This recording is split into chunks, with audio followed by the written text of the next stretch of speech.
നമസ്കാരം, ഞാൻ Jason David.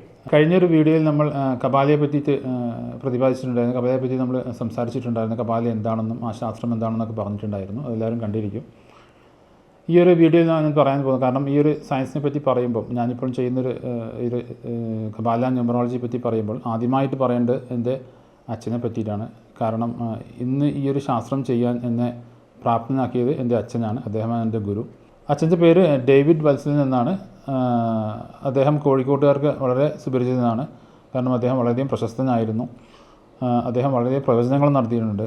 വളരെ പ്രശസ്തമായ വ്യക്തികളെ പറ്റി അദ്ദേഹം പറഞ്ഞിട്ടുണ്ട്. ഫിലിം ഫീൽഡിലുള്ള ആളുകളും രാഷ്ട്രീയത്തിലെ ആളുകളെ പറ്റി അദ്ദേഹം വളരെയധികം പ്രവചനങ്ങൾ നടത്തിയിട്ടുണ്ട്. അതിൽ എനിക്ക് തോന്നുന്നു എൻ്റെ ഓർമ്മയിൽ എപ്പോഴും വരുന്നൊരു പ്രവചനം ഇന്ദിരാഗാന്ധിയെ പറ്റിയായിരുന്നു. ഇന്ദിരാഗാന്ധി 1980 വീണ്ടും അധികാരത്തിൽ വരുന്നു, 84 വധിക്കപ്പെടുന്നു എന്നൊക്കെ അദ്ദേഹം ഒരു പ്രവചനം നടത്തിയിട്ടുണ്ടായിരുന്നു. അത് പത്രങ്ങളൊക്കെ വന്നിട്ടുണ്ടായിരുന്നു.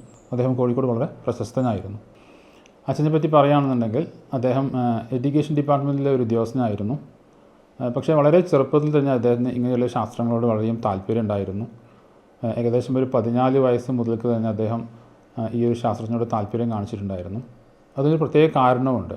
കാരണം അച്ഛൻ ജനിച്ചതിന് ശേഷം ഏകദേശം ഒരു 6 മാസം പ്രായമുള്ളപ്പോൾ, അച്ഛനൊരു 6 മാസം പ്രായമുള്ളപ്പോൾ അദ്ദേഹത്തിൻ്റെ പിതാവ് ഒരു അപകടത്തിൽപ്പെട്ട് മരിക്കുകയായിരുന്നു. അപ്പം ഈ ഒരു കാര്യം അദ്ദേഹം ബുദ്ധി വെച്ചത് മുതൽ അദ്ദേഹത്തിൻ്റെ അമ്മയിൽ നിന്ന് അദ്ദേഹം അറിഞ്ഞു. അപ്പം ഇങ്ങനെയൊരു വിധി വരാനുള്ള കാരണം എന്താണെന്നും ഇതിന് വല്ല പ്രത്യേക കാരണങ്ങളുണ്ടോ എന്നൊക്കെ അറിയാനുള്ള താല്പര്യം അച്ഛനുണ്ടായിരുന്നു. അപ്പോൾ അതിൻ്റെ ഒരു കാരണം കൊണ്ടായിരിക്കും അച്ഛൻ ഇത് തേടിക്കൊണ്ടിരുന്നത്. അതായത് അതിനെപ്പറ്റി വല്ല പ്രതിപാദിക്കുന്ന പുസ്തകങ്ങളോ, അതായത് നമ്മുടെ വിധിയെപ്പറ്റി മനസ്സിലാക്കുന്ന വല്ല കാര്യങ്ങളൊക്കെ മനസ്സിലാക്കാൻ പറ്റുന്നു. അങ്ങനെ അദ്ദേഹം കോഴിക്കോട് സെൻട്രൽ ലൈബ്രറിയിൽ എത്തിപ്പെടുകയും അവിടുന്ന് കുറേ പുസ്തകങ്ങൾ, അതായത് ഈ പ്രവചനശാസ്ത്രത്തിനെ പറ്റിയിട്ടുള്ള കുറേ പുസ്തകങ്ങൾ അദ്ദേഹത്തിന് ലഭിക്കാനിടയായി. അങ്ങനെ അതായത് വായിച്ച് അങ്ങനെയുള്ളൊരു താല്പര്യമാണ് പിന്നീട് അദ്ദേഹം ഈ ഒരു ശാസ്ത്രജ്ഞൻ കണ്ടുപിടിക്കാനൊക്കെ ഇതിലേക്കൊക്കെ വന്നിട്ടുള്ളത്. ആദ്യം അദ്ദേഹം ജ്യോതിഷം പഠിച്ചു, പിന്നെ ന്യൂമറോളജി പഠിച്ചു. പക്ഷെ ഇതിൽ നിന്നും അത്ര ഒരു ആക്യുറസി കണ്ടില്ല അദ്ദേഹം. അതിനുശേഷമാണ് പിന്നെ ഇതിനെക്കാട്ടും വല്ല ആക്യുറസി ഉള്ള വല്ല ശാസ്ത്രങ്ങളുണ്ടോ എന്ന് അദ്ദേഹം അന്വേഷിക്കുകയും അങ്ങനെ കപാല എന്നൊരു ശാസ്ത്രത്തെ പറ്റി കേൾക്കുകയും പിന്നീട് കപാലിനെ പറ്റിയുള്ള ആ പുസ്തകങ്ങളൊക്കെ കളക്ട് ചെയ്ത് അതിൽ കൂടുതൽ പഠനങ്ങളും റിസർച്ചുകളൊക്കെ നടത്തിയിട്ടാണ് ഇങ്ങനെയൊരു ശാസ്ത്രം അദ്ദേഹം ഡെവലപ്പ് ചെയ്തിട്ടുള്ളത്. ഈ ഒരു ശാസ്ത്രത്തിൻ്റെ അടിസ്ഥാനം കപാലയാണെങ്കിലും ഇതിൽ ഉപയോഗിക്കുന്ന കാൽക്കുലേഷൻ, അതായത് ഇതിൽ 2 കാൽക്കുലേഷൻ ഉണ്ട്. അതായത് കർമ്മയോഗം എന്ന് പറഞ്ഞ 2 കാൽക്കുലേഷൻ ഇതിൽ ചെയ്യുന്നുണ്ട്.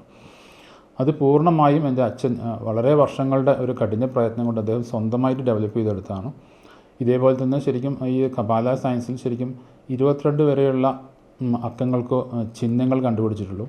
പക്ഷേ അച്ഛൻ്റെ ഒരു 10-50 വർഷത്തെ നീണ്ട ഒരു റിസർച്ച് വർക്കിലൂടെയാണ് അച്ഛൻ 23 മുതൽ 99 വരെയുള്ള അക്കങ്ങളുടെ ചിഹ്നങ്ങൾ കണ്ടുപിടിച്ചിട്ടുള്ളത്. ഇതൊക്കെ അദ്ദേഹം ഏകദേശം കണ്ടുപിടിച്ചിട്ടുള്ളത് ഒരു 50 വർഷത്തെ കഠിന പ്രയത്നങ്ങൾ കൊണ്ടാണ്.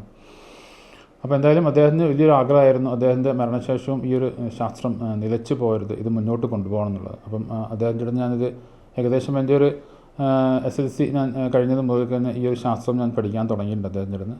എൻ്റെ അച്ഛനാണ് എൻ്റെ ഗുരു. അപ്പം അദ്ദേഹത്തിൻ്റെയും കൂടെ ഒരു ആഗ്രഹമായിരുന്നു. പക്ഷേ ഈ ഒരു ശാസ്ത്രം പഠിച്ചതിന് ശേഷം ഇതിൽ സത്യങ്ങളുണ്ടെന്നും ഇതിൽ കൂടുതൽ കാര്യങ്ങൾ കണ്ടുപിടിക്കാനുണ്ടെന്നും എനിക്ക് മനസ്സിലായി. അതുകൊണ്ട് തന്നെ അച്ഛൻ്റെ മരണശേഷം ഞാൻ ഇത് ഏറ്റെടുത്ത് മുന്നോട്ട് കൊണ്ടുപോകണം. ഇപ്പോഴും ഞാൻ ഇതിനകത്ത് റിസർച്ച് വർക്കുകൾ നടത്തിക്കൊണ്ടിരിക്കുകയാണ്. ഇത് വളരെ സത്യമാണുള്ളൊരു ശാസ്ത്രമാണെന്നാണ് നമുക്ക് മനസ്സിലാക്കാൻ സാധിക്കുന്നത്. അത് കൃത്യമായ ഭാവി ഒരാളുടെ കഴിഞ്ഞ കാലങ്ങളും നടന്നുകൊണ്ടിരിക്കുന്ന കാര്യങ്ങളും വരാൻ പോകുന്ന കാര്യങ്ങളൊക്കെ കൃത്യമായിട്ട് ഇതിലൂടെ കണ്ടുപിടിക്കാൻ സാധിക്കും.